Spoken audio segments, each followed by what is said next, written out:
Hi, I'm Daphne and this is Frank.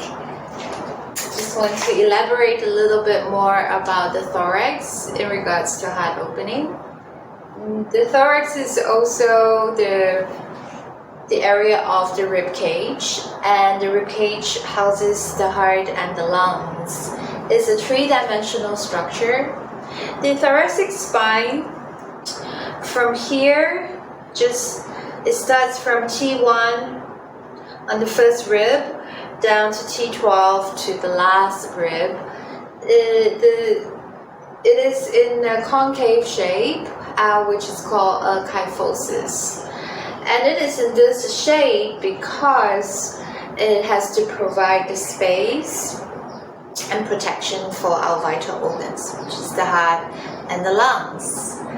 So the heart is actually the center of breathing, according to Bonnie Bainbridge-Cohen of Body Mind Century, because between the heart space and the lungs, there is an ecosystem of exchange of carbon dioxide and oxygen, very much like the exchange that we have in the microcosm. So the heart and the lungs, through this exchange of the pulmonary system, brings oxygen to the cells of the body and then takes the carbon dioxide back and release it back out into the external environment. So it is quite important that the healthy functioning of these vital organs are optimal in our movement practice.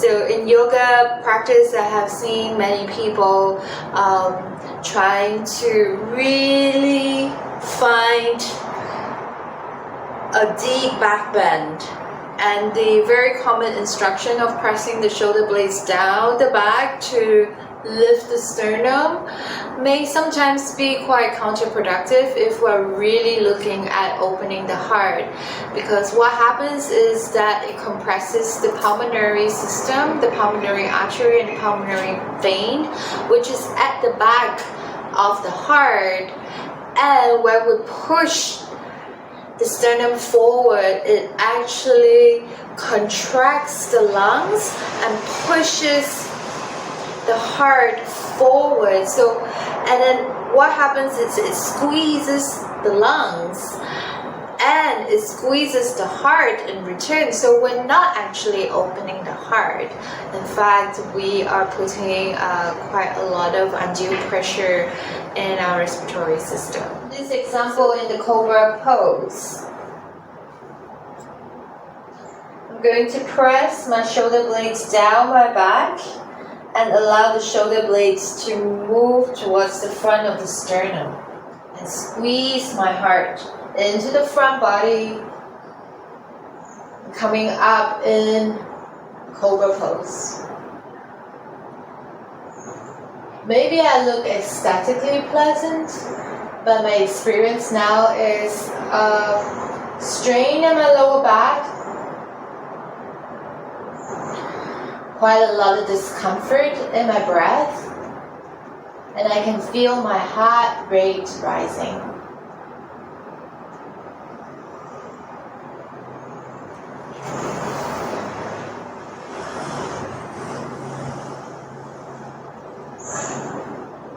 So after a reset, I'm now going to repeat the cobra pose. And now I'm going to find the two sides of my lungs on each side of the rib cage. So through the side body, the front body, and the back body, I allow the lungs to reside and rest. And so the lungs can now just gently cradle the heart. And where the heart and the lungs sit, the back of the heart is the pulmonary system. It extends into the space between the heart and the lungs, into the exchange of oxygen and carbon dioxide, and And just allow that space to do its work of circulation, interaction. So contain this spaciousness of the thorax, and then I let my heart lift.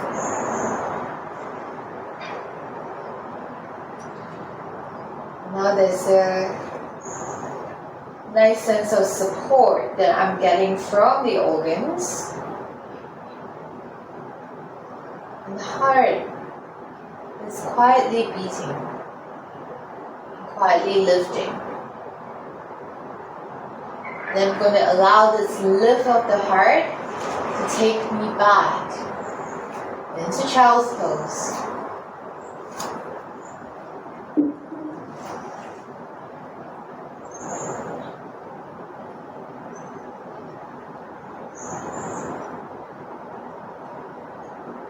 And as I come out from child's pose, try to continue to let the heart lift.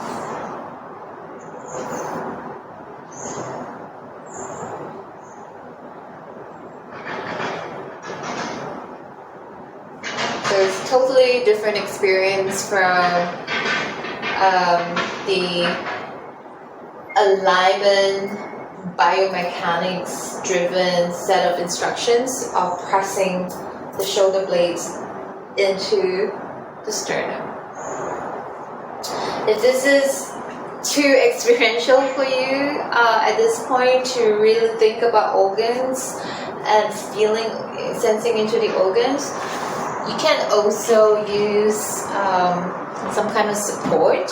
So I have a ball here. You can even just use cushions or blankets, or bolster.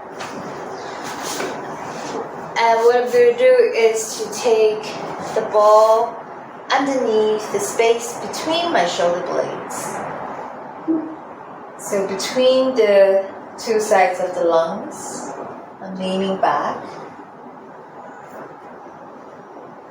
And I find that support so that I'm not over lifting and I'm not closing my heart. And then just allow the support to open the heart.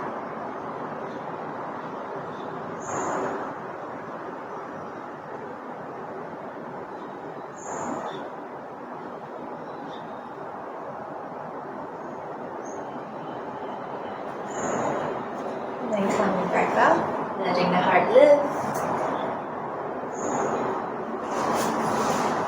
Hope you find this useful. Please comment below. Thank you so much.